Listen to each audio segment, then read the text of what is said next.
There are few terms that artists dread more than writer's block.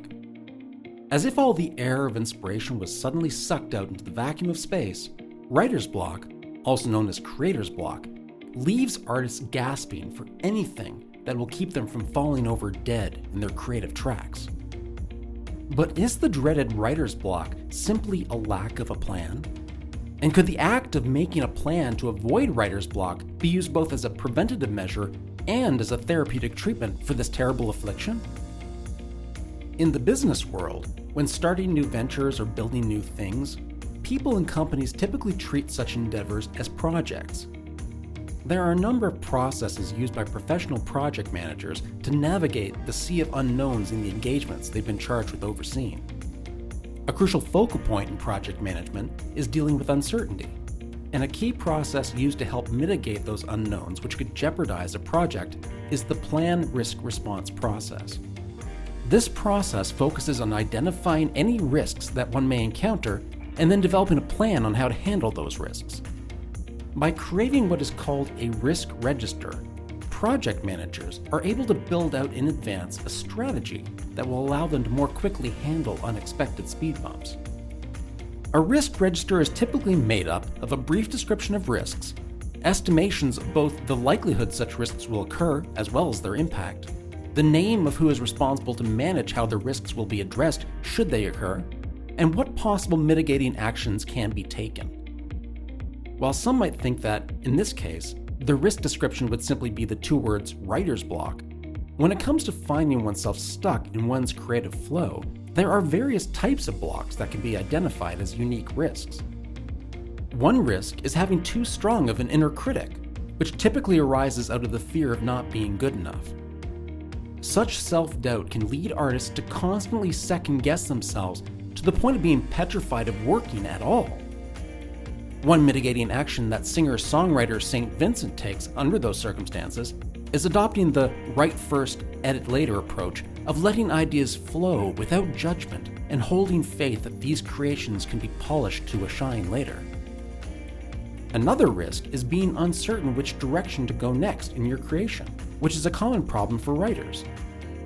In the face of this block, many creators use a higher quantity in order to get back onto the road to quality work. Author Neil Gaiman, whose novels include Good Omens, American Gods, and Coraline, and author James Patterson, creator of both the Alex Cross and Women's Murder Club series, always have more than one creative project on the go at any given point in time. The ability to hop back and forth between projects helps to reduce the effect of those days they find themselves struggling to complete what they are focused on finishing in the moment.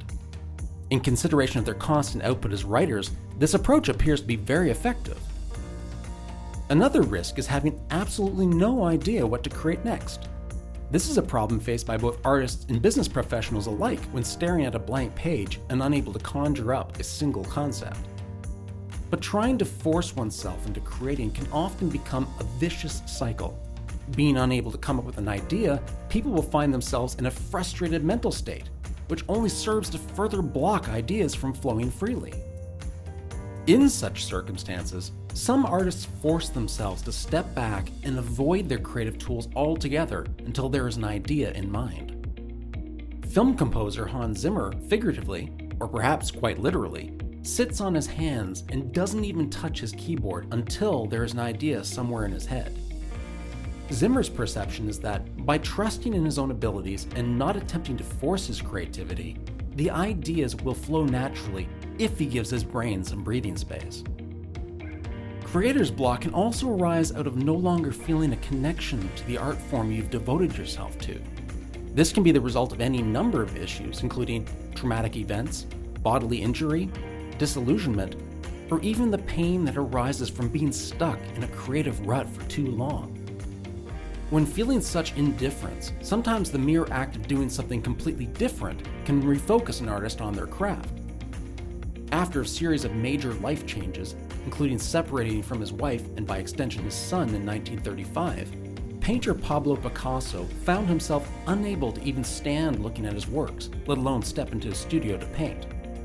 This led him to briefly take up poetry before returning to painting and creating some of his most notable works, including both Guernica and Portrait of Dora Maar in 1937. For creators, falling into a rut is one of the biggest hurdles one can face. It can even be viewed as the death knell to seeing oneself as an artist. But the best time to deal with such problems in life is before they ever happen. As writer and inventor Benjamin Franklin stated, an ounce of prevention is worth a pound of cure. Creating an escape plan in advance for those times you find yourself stuck is the single most effective way to ensure that minor speed bumps never turn into brick walls. That said, while planning ahead can certainly reduce the likelihood of losing momentum, what is uniquely advantageous for artists is that the task of drafting a plan itself is an act of creation. Taking a step back, then both coming up with and, more importantly, writing down new actions that can be taken to either get back on track or do other work in the meantime, it is possible to distract the mind from its immediate frustration long enough to knock down that mental dam holding back your best work. While there are countless types of creator's block and methods to deal with them, all easily discoverable on the internet, the important part is to recognize that nobody is immune, and that the only way out is through. None of us has to feel powerless and alone in the face of a lack of inspiration or feeling incapable of creating. Having writer's block is no excuse to simply give up. There are always actions one can choose to gain back a degree of control over one's own output. But the first step is to recognize that we are all responsible for how we choose to react in the face of adversity. By coming up with a plan to deal with our inevitable artistic lulls, putting that plan into action, and then carrying through to the end, we can all have the strength and the tools necessary to carry ourselves back to the act of creating and those experiences that bring fulfillment to our artistic lives.